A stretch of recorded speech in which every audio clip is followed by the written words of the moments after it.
Assalamualaikum warahmatullahi wabarakatuh. Perkenalkan, nama saya Feli Novana Mulkan, NIM F1B 019055,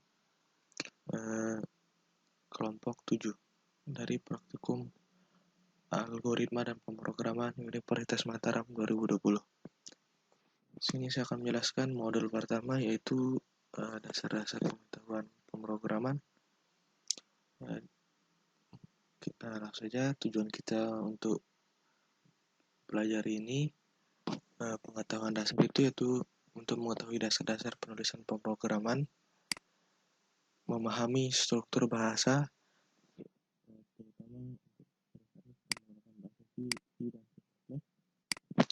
ketiga itu mengetahui dan bisa menggunakan tipe data dan tertentu dalam pembuatan program. Kemudian kita dapat memiliki kemampuan untuk menuliskan program yang bisa memasukkan dan mengambil data dari program. Yang pertama, saya jelaskan tentang struktur bahasa C dan C++.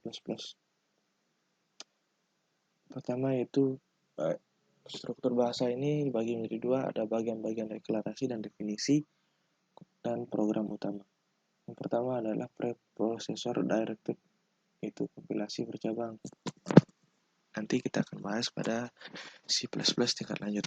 Kemudian header itu kita harus tuliskan pada awal program. Ya, kita di sini ada header yang seperti script berikut. Ada 3 header yang kita gunakan, yaitu header awalan. Header itu diawali dengan huruf karakter tagar, kemudian include, kemudian dalam kurung IOStream. Di sini IOStream berfungsi untuk memanggil fungsi-fungsi pada library yang digunakan untuk input-output. Kemudian string.h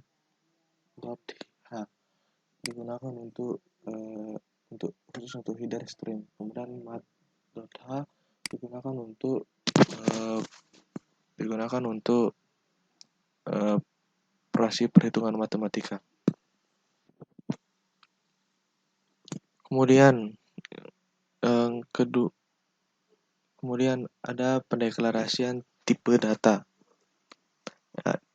Sebelum kita menggunakan tipe data itu sendiri, kita menggunakannya pada awal program.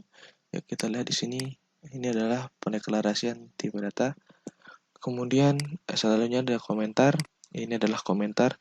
Komentar tidak dapat dieksekusi atau di-compile oleh IDE atau Integrated Development Environment, karena ini hanya sebagai komentar. Kemudian ini adalah contoh komentar satu baris. Kemudian ini adalah komentar bisa banyak. Misalnya kita di sini gunakan, kita enter tetap menjadi komentar. Kita misalkan gini. Nah, ini adalah perbedaannya.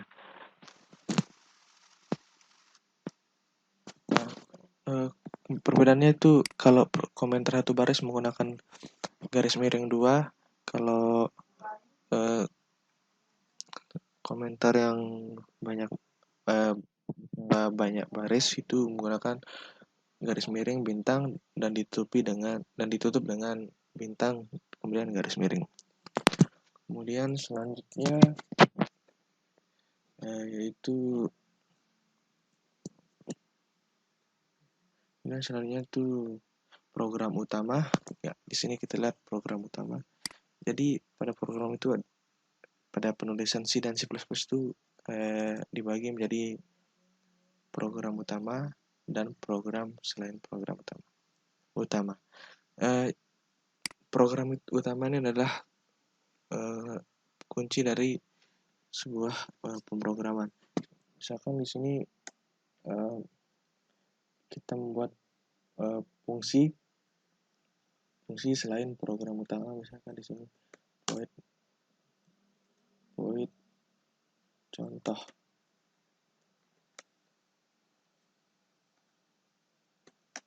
Nah, di sini misalkan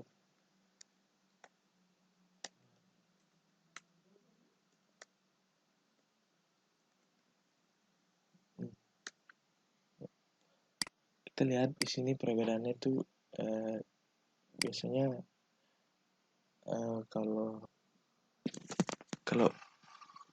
selain program utama itu tidak dapat dieksekusi kalau tidak kita panggil di program utama.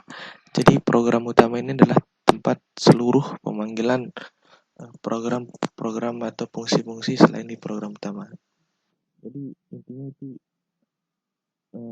inti dari pemrograman itu pemrograman C++ ini ada di program utama.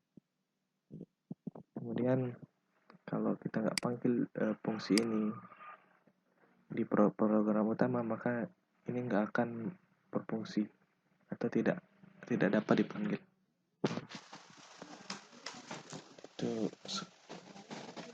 Kemudian yang kedua adalah tipe data. Nah, di sini kita lihat tabelnya. Yang pertama ada char dengan ukuran 1 byte. Nah, ini adalah tipe-tipe data. Char itu adalah karakter, short itu adalah integer tapi integer yang lebih pendek. Integer adalah bilangan bulat. Long integer di mana ini adalah integer yang lebih ukurannya lebih besar. Kemudian ada bool atau boolean, itu udah isinya true dan false, di mana ada float atau pecahan. Kemudian ada double sama seperti float tapi sedikit berbeda. Long double adalah long double yang lebih panjang, lebih besar atau lebih panjang. Wchar dan wchar terakhir. Yang ketiga ada operator. Nah, di operator ini kita gunakan untuk berbagai fungsi. Nah, misalkan seperti yang kita lihat di sini, pertama itu adalah ada tabel operator aritmatika. Jadi jadi penggunaan itu di perhitungan matematika. Nah, kemudian ada operator penugasan.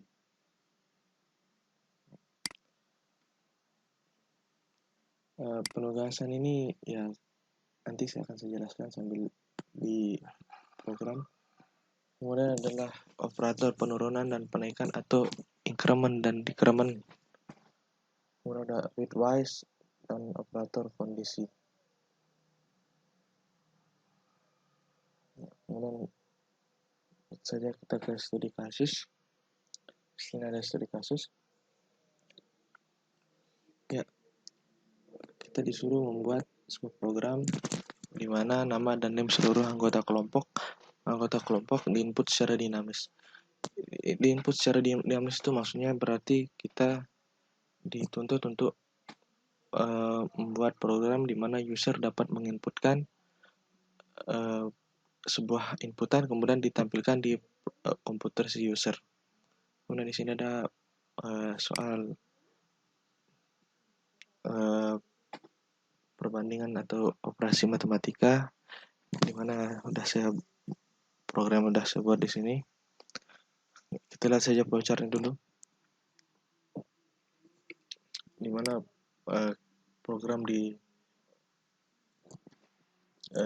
mulai pertama dengan tanda ellipse, kemudian ada pendeklarasian, ada simbol pendeklarasian, kemudian ada simbol input di mana di sini memasukkan nama dan name, kemudian ada simbol proses menampilkan nama dan name, kemudian program selanjutnya itu masukkan jari-jari lingkaran, kemudian menghitung hasil penghitungan jari-jari lingkaran, maksudnya luas lingkaran, kemudian hasil perhitungan luas lingkaran dicetak, kemudian memasukkan nilai A dan B dan C, kemudian di increment yang A, kemudian B yang di decrement, kemudian ditampilkan hasil perhitungannya, kemudian dicetak, kemudian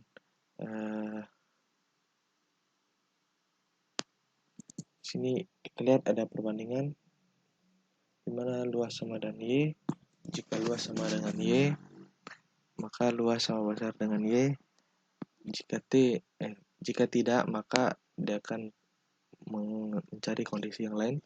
Di sini ada kondisi lagi di mana luas kurang dari Y, di mana jika dia benar maka luas lebih kecil dari Y. Nah, di sini kita lihat jika luas kurang dari Y itu tidak, maka Y lebih kecil dari luas yang akan keluar. Kemudian program selesai. Langsung saja kita ke program.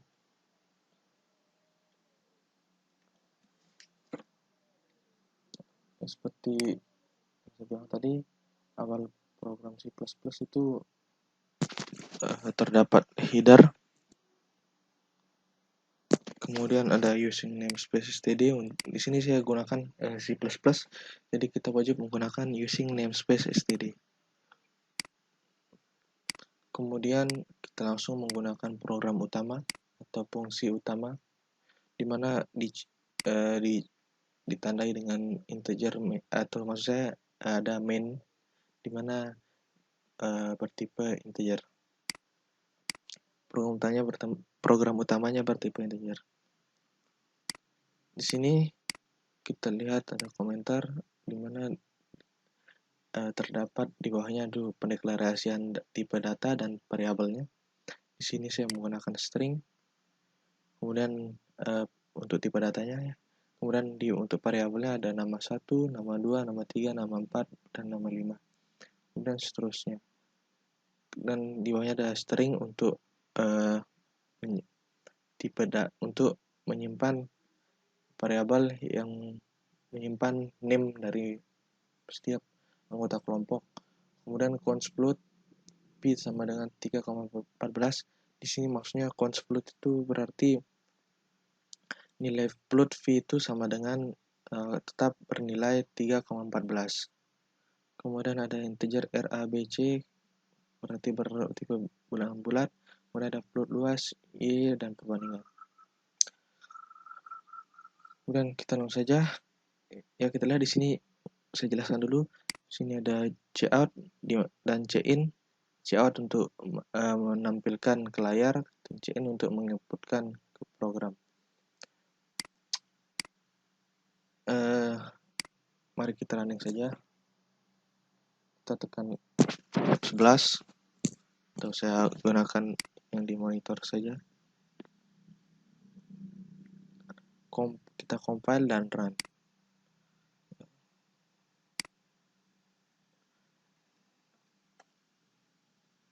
Ya.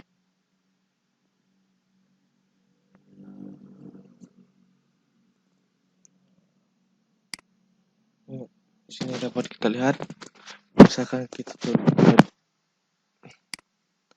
seperti kita lihat di mana di sini ada masukkan nama Anda untuk yang pertama, mana untuk pada saat untuk mengeluarkan kalimat tadi kita gunakan cout. Kemudian untuk nama yang pertama ini akan disimpan di variabel nama 1 di sini. Kan terus ini value name F1b misalkan gitu. Kemudian di sini name yang pertama itu akan disimpan di name 1. Kemudian kita lanjut untuk nama yang kedua, misalkan Indah.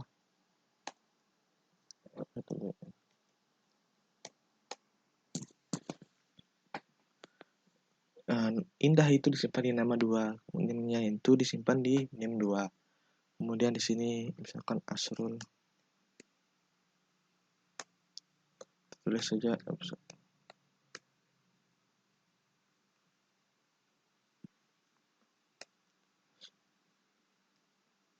nah ini Asrul disimpan di nama 3, dan begitu juga namanya di name 3.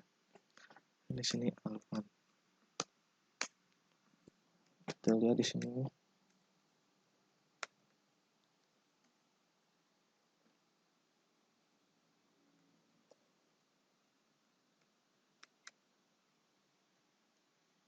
Nah, setelah selesai, maka dia akan menjadi seperti ini. Kemudian kita lanjut untuk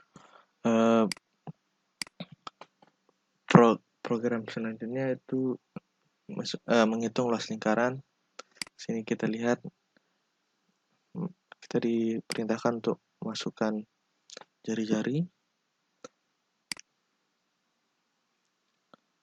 di mana jari-jari akan disimpan di variabel R.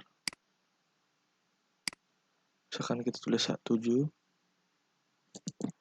kita lihat perintah dari studi kasusnya.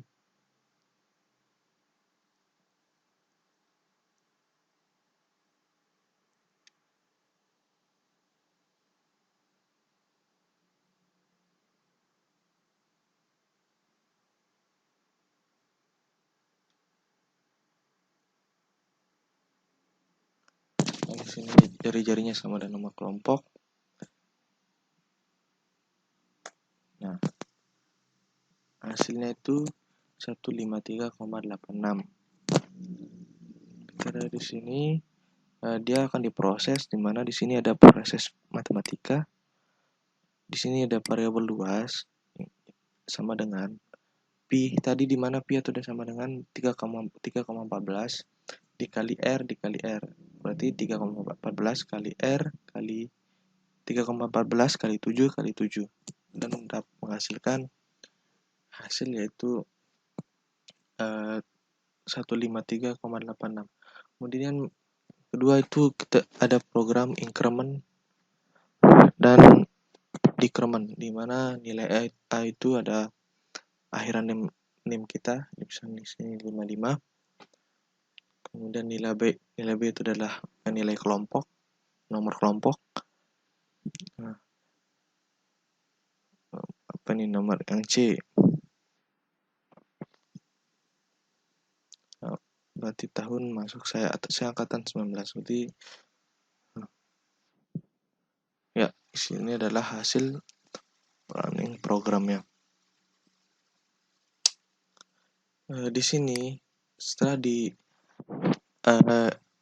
nilai A dan B di increment dan di decrement, kemudian ada sebuah proses atau operasi matematika, di mana di sini ada SQRT, di mana SQRT ini akan dapat dipanggil ketika ada header mat.h. Sini ya variabelnya dideklarasikan sebagai proses atau operasi aritmatika akar 2 kali B akar 2 tambah C akar 2 bagi 4 kali A. Sesuai dengan yang di sini. Nah, ini kita konversi ke penulisan pemrograman menjadi seperti ini. Kemudian kita tampilkan hasilnya dengan mengambil variabelnya yaitu Y, ya. Kemudian di sini istilahnya kita bandingkan di mana yang kita ingin cetak itu adalah hasil yang terkecil. Di mana hasil program 1 itu adalah hasil luas lingkaran tadi, kemudian hasil program 2 itu adalah Y.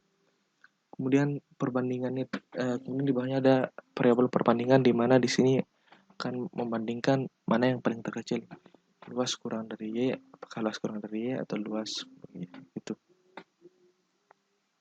Kemudian dicetak menggunakan perintah ya, di sini kita mendapatkan nilai terkecil yaitu adalah 5.